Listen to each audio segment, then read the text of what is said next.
امام بخاری نے فیصلہ کیا کہ نیشا پور میں جا کے مدرسہ بناتا ہوں۔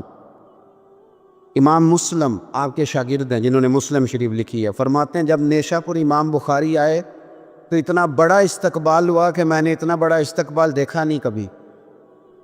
امام بخاری نے وہاں مدرسہ بنایا، ہزاروں طالب علم آنے لگے، لیکن ایک منہ دیکھ دیکھ کے بندہ تھک بھی تو جاتا ہے نا۔ شروع میں بڑے ذوق سے لوگ آتے ہیں، پھر انہیں کمزوریاں نظر آنی شروع ہو جاتی ہیں۔ بچے سالن نہیں کھاتے، 4 دن ایک ہی روز کھانا پڑے، پھر آہستہ آہستہ فرینڈ پہ بیٹھنے والے اینڈ پہ بیٹھنے لگ جاتے ہیں، ماحول بدل جاتا ہے۔ امام بخاری کے خلاف سازشیں ہونے لگیں۔ میں کسی عام آدمی کی بات نہیں کر رہا، پھر کہتا ہوں اس بندے کی بات کر رہا ہوں جنہوں نے قرآن پاک کے بعد وہ کتاب لکھی جسے امت نے سب سے صحیح کتاب بیان کیا۔ امام بخاری کے خلاف لوگ اتنے ہوئے، بادشاہ کو جا کے شکایتیں لگائیں، اور بادشاہ نے کہا آج کے بعد کوئی بخاری کے مدرسے میں درس میں حدیث پڑھنے نہ جائے۔ امام مسلم کہتے ہیں اتنا بڑا استقبال بھی میں نے دیکھا، اتنا بڑا استقبال میں نے کبھی نہیں دیکھا، اور وہ حال بھی میں نے دیکھا کہ امام بخاری پڑھانے والے تھے اور میں اکیلا پڑھنے والا تھا۔ ساری عمر ہی آٹا گد ہے، لکھاں کیتے نہیں پیڑے، اب وقت آیا ہی تے محمد بخشا کوئی نہیں ہو بیٹھا نیڑے۔ کدھر گئے عشق کے دعوے، کدھر گئے وفا کے جذبے، کدھر گئے وہ غلامی کی باتیں، کہاں گئے وہ لوگ جنہوں نے کہا تھا کہ ساتھ جئیں گے ساتھ مریں گے، تا دم آخری وفا کریں گے۔ چلے جاتے ہیں لوگ، معیار بدل جاتا ہے، سوچ بدل جاتی ہے، کہانیاں بنا لیتے ہیں، ذہن بنا لیتے ہیں۔ امام بخاری نے نیشا پور چھوڑ کر ارادہ کیا کہ میں بخارا چلا جاؤں، اپنے شہر۔ سنو یہ درد کی داستان ہے لوگوں، سنو، اس بندے کی بات کر رہا ہوں جس کا نام جپتی ہے دنیا۔ امام بخاری بخارا آئے، پھر بڑا استقبال ہوا، پھر بہت بڑا مدرسہ بن گیا۔ یہ وہ بندہ ہے جن کے بارے میں نبی پاک علیہ السلام فرماتے ہیں اسے میرا سلام کہنا۔ یہ وہ شخص ہے کہ شیخ ابو زید کہتے ہیں میں نے خواب دیکھی تو حضور نے فرمایا مجھے کب تک شافعی کی کتابیں پڑھتے رہو گے، میری کتاب کیوں نہیں پڑھتے؟ یا رسول اللہ صلی اللہ علیہ وسلم میں صدقے جاؤں، قربان جاؤں، میں لفظوں پہ بھاری جاؤں، سونے آپ کی کتاب کون سی ہے؟ فرمایا بخاری شریف پڑھا کرو، وہ میری کتاب ہے۔ جن کی لکھی کتاب کو میرے محبوب کہے میری کتاب ہے۔ بخارے میں بڑا استقبال ہوا، لیکن پھر بخارے کے سربراہ نے کہا، سردار نے کہا، خالد بن زہلی جو امیر تھا بخارے کا، امام بخاری کا تو خیال تھا میں اپنے شہر آ گیا ہوں، اس نے کہا جی میرے بچے کو گھر آ کے پڑھایا کریں۔ آپ فرمانے لگے یہ نبی پاک کی حدیث ہے، میں نے رسوا نہیں کر سکتا، جہاں سارے لوگ بیٹھتے ہیں تیرا بچہ بھی وہاں بیٹھے۔ لوگوں کو پتہ ہی نہیں لوگ کس طرح کی سازشیں کرتے ہیں۔ اس نے کہا جی ٹھیک ہے میں اپنا بچہ بھیج دوں گا، پر جس وقت میرا بچہ کلاس میں ہو اور کوئی بھی نہ ہو، اکیلا ہو میرا بچہ۔ امام بخاری فرمانے لگے اگر کوئی اور آ کے کہے کہ میں نے بھی حضور کی حدیث سنی ہے تو میں کیسے منع کروں؟ ساروں کے بیچ بیٹھ کے پڑھے، یہ حضور کے دین کا فیض ہے، یہ بڑا وسیع ہے، جو آئے گا ملے گا۔ اس نے آپ کے خلاف فتوے لینے شروع کر دیے۔ ہاں جانے کب مار دے کوئی مجھے کافر کر کے، شہر کا شہر مسلمان بنا بیٹھا ہے۔ فتوے لینے شروع کر دیے، امام بخاری کے خلاف سازش ہوئی، حکم ہوا کہ بخاری تو بخارا چھوڑ جا، یعنی اپنے وطن سے نکل جا۔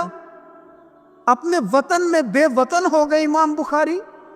نیشا پور والوں نے نکالا تو بخارا آئے، اس نے حکم دیا تو امام بخاری بخارا سے نکلے، آنکھوں میں آنسو ہیں، لے سجنا اساں توڑ نہیں بائی، اساں جان دیتی رات تیرے، ارادہ کیا سمرقند جا کے ڈیرا لگاتا ہوں۔ حضور کی حدیثیں تو پڑھنی سننی ہے نا یارو، بڑی تکلیف میں آ جاتے ہیں کئی دفعہ دیندار لوگ، بڑی اپنے بھی کئی دفعہ اپنے بھی شکایت کر دیتے ہیں، اپنے بھی پیچھے ہونے لگتے ہیں۔ اب یقین کریں کئی دفعہ دل کرتا ہے یار سارے باتیں کرتے تیری نہیں بنتی تھی، تو نہ کرتا۔ ایک عالم کہا کرتے تھے ایک دفعہ کہ کسی ماں کے بیٹے نے ماں کو تانا دے دیا تو ماں رو پڑی اور کہنے لگی پتر درانیاں کہ نہیں تے بندہ سی، ننانا کہ نہیں تے بندہ سی، تو میرا اپنا سائیں۔ اور یہ اپنے کئی دفعہ اس طرح کی بات کرتے کہ وہ کانوں سے ٹکرا کے نہیں گزرتی، وہ تیزاب کی طرح رک جاتی ہے، چھلنی ہو جاتا ہے وجود کے۔ یہ اس نے کہا ہے، اس نے میرے اپنے نے امام بخاری بخارا سے روتے ہوئے نکلے، سمرقند جاتا ہوں، پتہ چلا کہ سمرقند جانے سے پہلے ہی کچھ لوگ کہہ رہے ہیں جی دیکھو ان کے اپنوں نے نہیں رکھا، پتہ نہیں کیا حال ہے۔ امام بخاری رستے میں ایک چھوٹی سی بستی تھی خرتنگ، وہاں رک گئے۔ سنو یارو، پھر کہتا ہوں اس بندے کی بات سنا رہا ہوں جو اس ہمت کو سب سے قیمتی کتاب دے گیا۔ امام بخاری خرتنگ میں تھے، 62 سال عمر، سفید داڑھی، رو پڑے، اللہ میں نے ساری زندگی تیرے نبی کی حدیثیں جمع کی ہیں، اے میرے مالک تیری زمین بڑی وسیع ہے پر بخاری پر تنگ ہو گئی ہے، میرے اوپر رحم کر دے۔ امام بخاری نے وہاں دعا فرمائی، دوپہر کو دعا فرمائی، شام کو بیمار ہوئے، رات کو وصال ہو گیا۔ لے او سجنا اساں توڑ نہیں پائی، اساں توڑ نہیں پائی تے جان دیتی رات تیرے، مجھے کہہ لینے دیں، مجھے کہہ لینے دیں، مجھے کہہ لینے دیں، بے قدراں کچھ قدر نہ جاتی، او کیتی خوب تسلی ہو، دنیا دار پجاری زرد کتے آندے گل ٹلی ہو، او بک بک روسن اکھیاں تکیو ویکھ حویلی کلی ہو، تے کوچ نصیر اساں جدوں کیتی، کوچ نصیر اساں جدوں کیتی، پھر پہ جانی تھر تھلی ہو، اور میرے مرنے پہ ہر سو شور مچ جائے گا دیکھو گے، کہنے الوداع سرکار خود تشریف لائیں گے۔ ایک بندہ کہتا ہے میں نے رات کو خواب دیکھا کہ نبی پاک صحابہ سمیت کھڑے ہیں، کسی کا انتظار ہو رہا ہے۔ میں نے اس کی سنیا میں قربان جاؤں، یہاں کیوں کھڑے ہیں؟ تو فرمایا بخاری آ رہا ہے، بخاری آ رہا ہے۔ دنیا والے بھول جائیں پر جن کی بندہ نوکری کرے وہ کیسے بھول جائیں؟ اور ویسے بھی اگر مالک کو پتہ ہو نا میرا خادم ٹھیک ہے، مالک اور غلام کا تعلق مضبوط ہو تو دنیا جو مرضی کہتی پھرے۔ میرا آپ سے مشورہ ہے کبھی بھی دین کے لیے کچھ کرو تو بندوں سے نام نیکی کی امید نہ رکھنا، اگر آپ کو اجر لینا ہے تو رب رسول اجر عطا کریں گے۔ وہ شخص کہتا ہے میں نے اٹھ کے دیکھا، میں نے اٹھ کے صبح پتہ کیا تو وہ وہی وقت تھا جب مجھے حضور کی زیارت ہوئی جس وقت امام بخاری کا انتقال ہو گئے۔ لوگوں نے آپ کو دفن کیا تو قبر کی مٹی سے خوشبو آنے لگی، لوگ تبرکن مٹی لے جانے لگے۔ سمرقند کے لوگ بارش نہیں ہوتی تھی، قحط پڑ گیا، سارے کٹھے ہو کے امام بخاری کی قبر پہ گئے تو اللہ نے بارش عطا فرما۔ اتنا بڑا آدمی لیکن بے قدراں کچھ قدر نہ جاتی۔ دو باتیں آپ نے اس گفتگو سے یاد رکھنی ہے، ایک تو بندوں سے اجر کی امید نہ رکھے، یہ چھوڑ دے کہ بندے واہ واہ کریں گے تو میں نے کام کرنا۔ آپ غریب کی مدد بھی کریں، آپ نیکی بھی کریں، آپ خیر بھی کریں، اداروں سے، مسجدوں سے، مدارس سے بھی پیار کریں، لیکن واہ واہ کی توقع بندوں سے، اور اگر رب و رسول نے ایک دفعہ بھی واہ واہ کر دی نا تو پھر واہ بلے بن جائے گی، پھر کیا بات ہے۔ اور ویسے بھی جڑیاں گڈیاں آپ ہی اڈیاں او نہ چڑھن اونچائیاں، وہی گڈیاں اونچیاں اڈیاں جڑیاں سائیاں آپ چڑھائیاں۔ اس لیے ایک بات تو یہ کہ اجر اللہ رسول سے امید، اور دوسری بات یہ یاد رکھ لیں کہ سونا وہی ہے جو سونے کی باتیں کرتا ہے، میٹھی بات اسی کی ہے جو مدینے والے کی حدیث بیان کرتا ہے۔ سرکار کی باتیں یاد رکھیں، سرکار کی باتیں کریں۔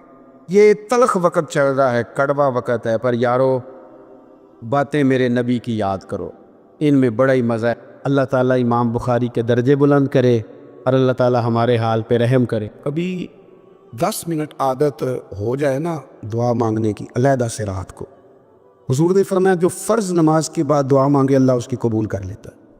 نبی پاک صلی اللہ تعالیٰ علیہ وسلم نے فرمایا اللہ مسافر کی دعا قبول فرماتا۔ حضور نے فرمایا اللہ مظلوم کی دعا قبول فرماتا ہے۔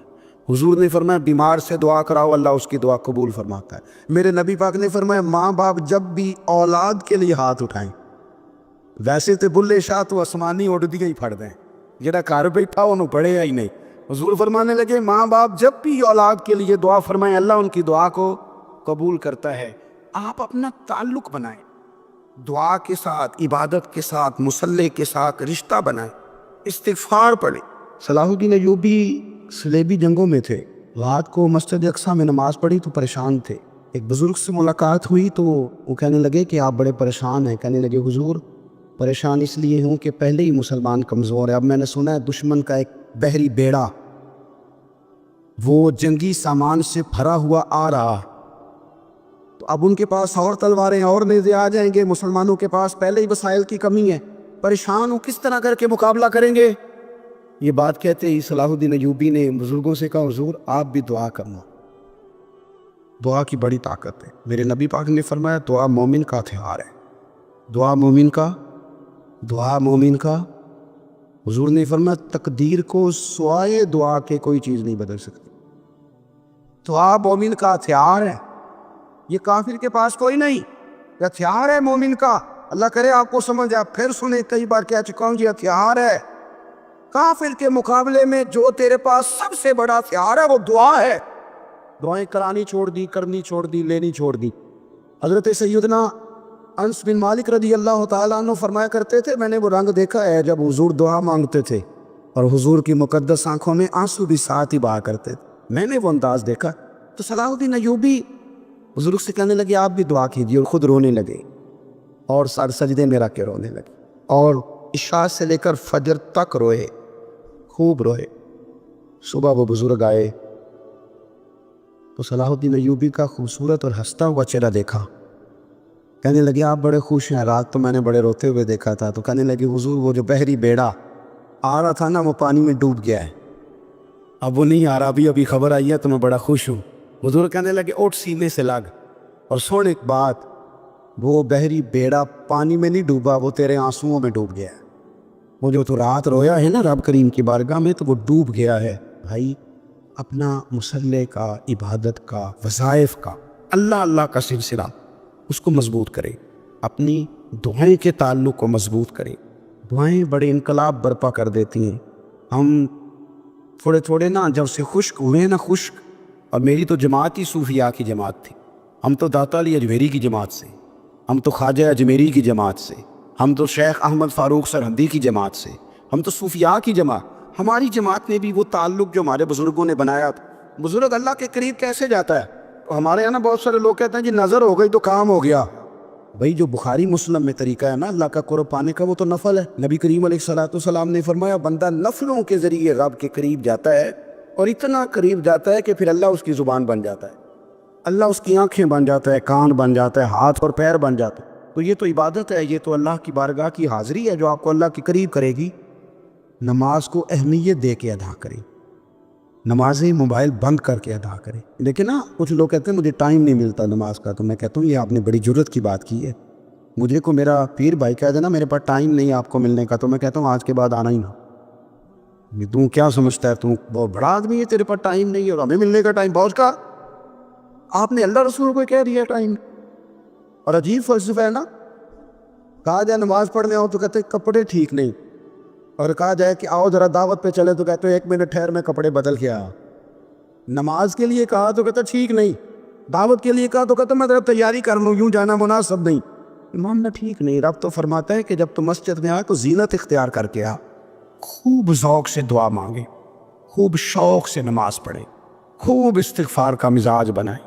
آپ لوگوں کے بیچ رہ کے سکھ حاصل کرنا چاہتے ہیں، لیکن آپ کو پتہ ہے کئی مہینے غار حرا میں رہنا بھی مدینے والے محبوب کا طریقہ ہے۔ ہر سال اعتکاف بیٹھنا الگ سے، یہ بھی حضور کا طریقہ ہے۔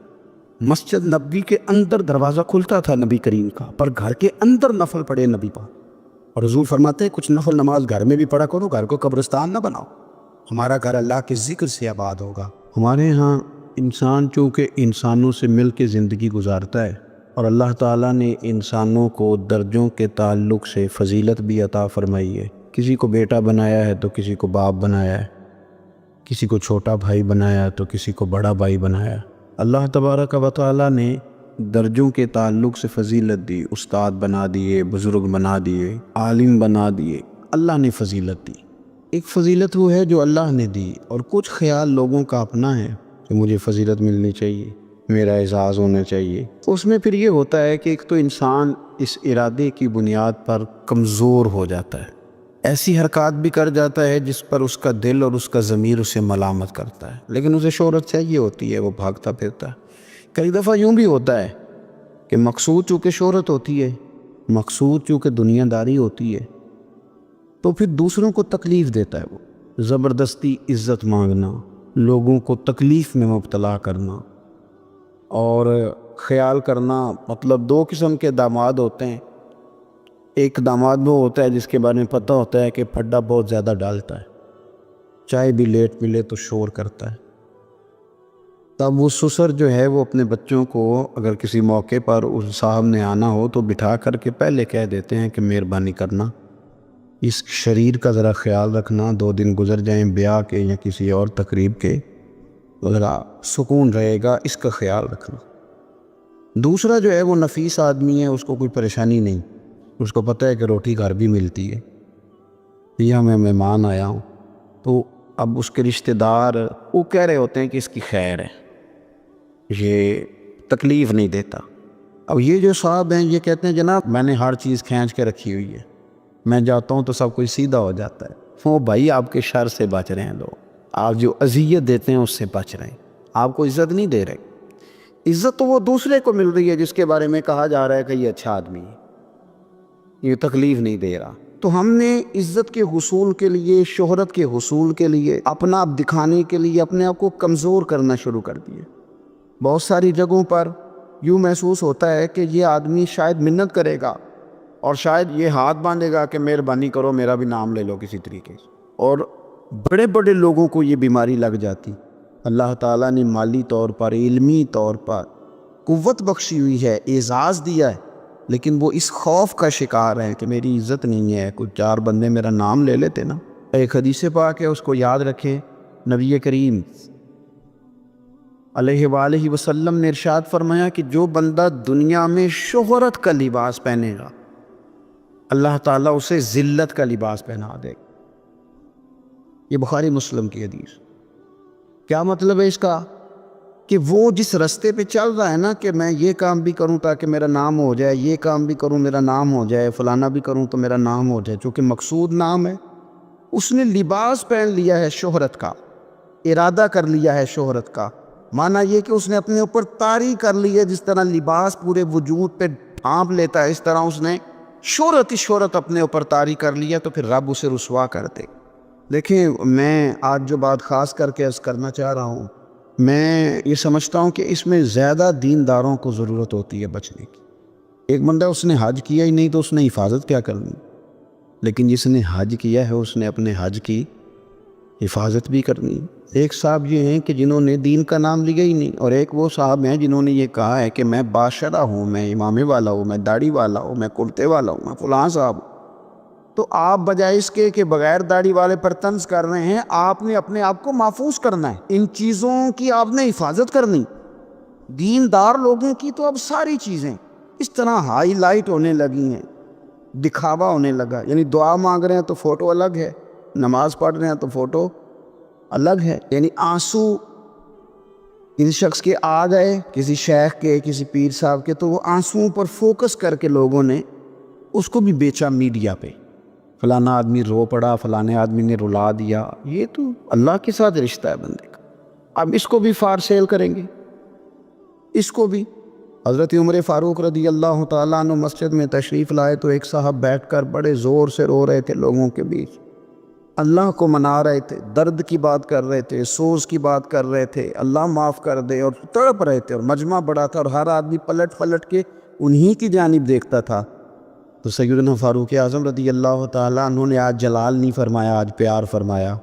اس کے قریب گئے، جب وہ فارغ ہو گیا اس کو تھپکی دی، فرمانے لگے یہ جو تم نے لوگوں کے بیچ بیٹھ کے کیا ہے نا، اور تیری داڑھی آنسوؤں سے بھر گئی ہے، یہ 2 قطرے آنسوؤں کے تو اکیلے میں بیٹھ کے بہا دیتا تو رب تیرے اوپر خاص رحمت کا نزول فرما دے۔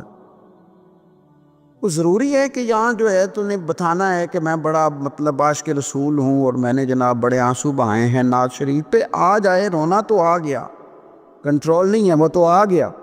اور اب تو باقاعدہ پریکٹس کی جاتی ہے کہ پڑھنے والے نے بھی رونا ہے اور سننے والے نے بھی رونا ہے۔ نہ کریں یہ کام۔ اگر آپ کا مزاج دکھاوے کا بن جائے گا، آپ کی طبیعت دکھاوے کی بن جائے گی، ذہن دکھاوے کا بن جائے گا، پھر آپ تنگ ہوں گے۔